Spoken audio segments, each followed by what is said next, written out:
दीजिए, देख रहे हैं एमएनएस न्यूज लाइव पर। खबरों की शुरुआत करें इससे पहले एक नजर आज की हेडलाइंस पर।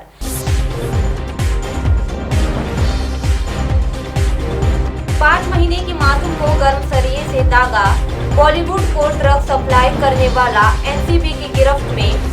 राज्य में ही राजनीति करेंगे फडणवीस। आइए देखते हैं खबरें अब विस्तार से। मामला भीलवाड़ा का है, जहां अंधविश्वास में एक मां ने अपनी मासूम बच्ची की बीमारी दूर करने के लिए उसके पेट पर गर्म सरिये से दाग लगा दिया। अंधविश्वास में एक मां ने अपनी मासूम बच्ची की बीमारी दूर करने के लिए उसके पेट पर गर्म सरिये से दाग लगा दिया। तबीयत बिगड़ने पर गुरुवार को उसे अस्पताल लेकर आए, जहां देर रात उसकी मौत हो गई। मासूम की मौत के बाद अस्पताल में मौजूद हर कोई व्यक्ति की आंखें नम हो गई। वेंटिलेटर पर भी उसने करीब 8 घंटे निकाले, लेकिन उसके बाद मां के दिए घाव के कारण उसकी मौत हो गई। डॉक्टरों ने इस मामले की सूचना पुलिस को दे दी है। पुलिस ने मासूम लीला के शव को मोर्चरी में रखवाया है, जहां शुक्रवार को उसका पोस्टमार्टम किया जाएगा।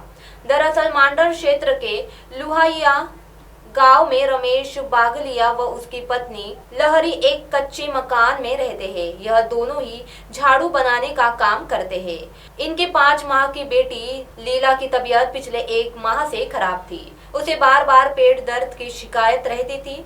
इस पर उसकी मां ने अंधविश्वास में उसके पेट पर गर्म सरिये से दाग दिया। दाग लगाने के बाद मासूम लीला की तबीयत और ज्यादा खराब हो गई थी, जिसके बाद गुरुवार को उसे एमबी अस्पताल लाया गया था, लेकिन देर रात लीला की मौत हो गई।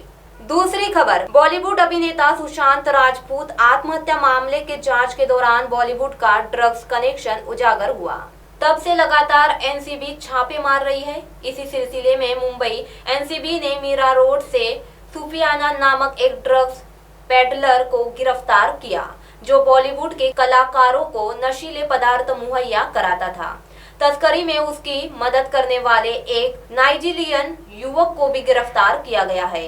तीसरी खबर, पिछले माह मुख्यमंत्री उद्धव ठाकरे और प्रधानमंत्री मोदी के बीच हुई चर्चा के बाद ये कयास लगाए जाने लगे थे कि शायद शिवसेना और भाजपा के बीच एक बार फिर युति हो सकती है।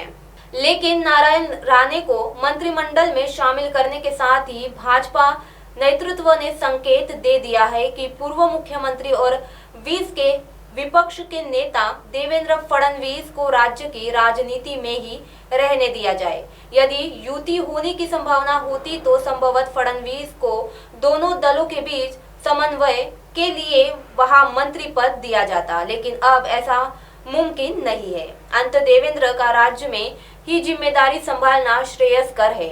2014 में 20 चुनाव में सबसे अधिक सीटें जीतने वाले के कारण फडणवीस ने शिवसेना के साथ मिलकर सरकार बनाई और स्वाभाविक रूप से मुख्यमंत्री की गद्दी पर बैठे। इतना ही नहीं, 5 वर्ष तक सफलतापूर्वक सरकार चलाई भी। अब आप हमारे चैनल को ऐप पर भी देख सकते हैं। प्ले स्टोर में जाकर एमएनएस हिंदी लिखें और ऐप डाउनलोड करें। साथ ही साथ आप हमारे फेसबुक पेज को भी लाइक कर सकते हैं और उन पर भी खबरें देख सकते हैं।